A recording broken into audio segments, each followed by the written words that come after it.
Hi, and welcome to The Topic. I'm Adrian, and with me is my co-host Jay. Our special guest for today is Achan Sirot Krampai-Boon, an independent scholar on human rights and politics. Welcome, Achan. The new fines for taxis. Is this one way, perhaps, to get more money into the, the government budget? But anyway, let's have a look at this fine for taxis. So now, taxis can actually get fined for not taking a passenger where they want to go.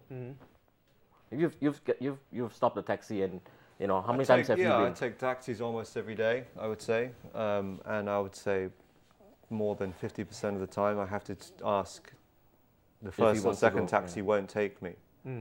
Oh, really? Yeah, I mean, I live in Satun area, and I want to go. Maybe I'm want to go to Tonglo to see my friends, or maybe I want to go to Sukhumvit somewhere 26 or something. And around where I live, taxis are really only interested in going to and from Ceylon because they want to take tourists or people to Ceylon for shopping, and then they want to just stay in that area on that route. Have you had some problems with taxis? Yes, every time when I go to Ceylon or Surawong, it's hard to get a taxi. They prefer the Farang. Yes. Okay. But let's not just blame the taxi drivers, okay? Let's look at this now. Well, why not? No, let's look at this firstly. But I don't think all of the taxi has this character. Sure.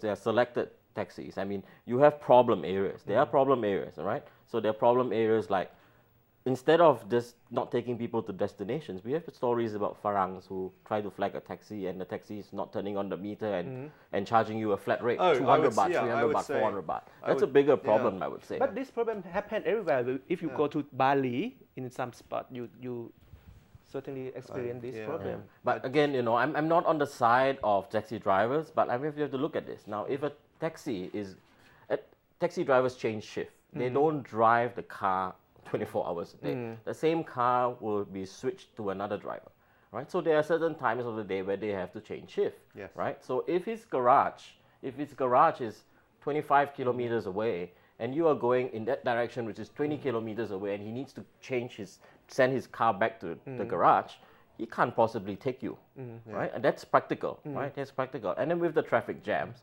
he knows what areas that he cannot go to, so he has to be selective. So how will we address this problem? How would taxi drivers be fined unnecessarily? Would this be a new way for people to abuse the system? What's the process? Yeah, what's the process? I don't know. How do you provide evidence to say that this taxi driver didn't want to take you? I think you mentioned something interesting because we need to hear also from the taxi driver side. That's right. People who discuss this policy is from people in our class, middle class, or people in the middle part of Bangkok. But what the taxi driver says, what do they think? That's right. Yeah. It's a matter of policy making. I remember about 3-4 years back, there were stories about you can't flag a taxi on the street anymore. You had to only go to a particular taxi stand to get a taxi. Remember? There was supposed to be a taxi stand to get a taxi. Yeah, the intelligent taxi or something like that. That obviously didn't work. People forgot about it already. Yeah, because it didn't work. So now, the taxi driver will get fined if he doesn't take you. So whenever you flag a taxi, he will definitely have to stop and make you everywhere. I don't know, it doesn't make sense. What annoyed me in my life on the street is not a problem from the taxi driver, but when people just park in the middle of the junction because they just want to block your way to somewhere, some place.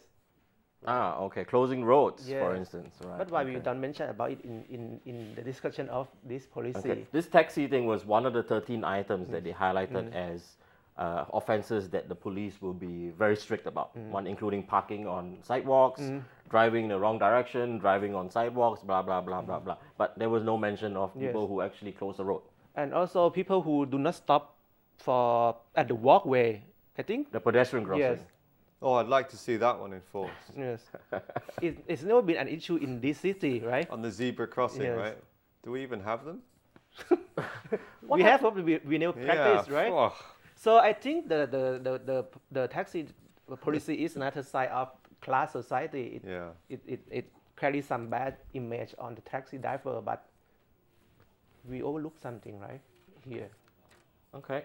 Well, taxis by their very nature are there to be complained about. I think in every country in the world, people can whinge about taxi drivers. What happens to fines that are collected for traffic offences? Where do they actually go? To the police budget, to the general coffers of the economy? Where does the fines go? Is it used? Probably the general coffers, isn't it? Because I mean, they're using their road users. The police don't build the roads. Okay, so it's not They stuck just- in a they just police administer department, them in a right? So very it goes loose into, manner. into the public budget fund to be used in the Yes. future, right? Principally, yes. Principally, yes. Let's hope so, because with all those populist policies, they will need more money, right?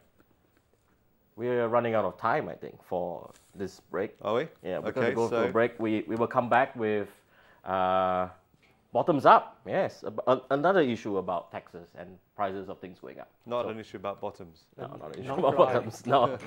See you later.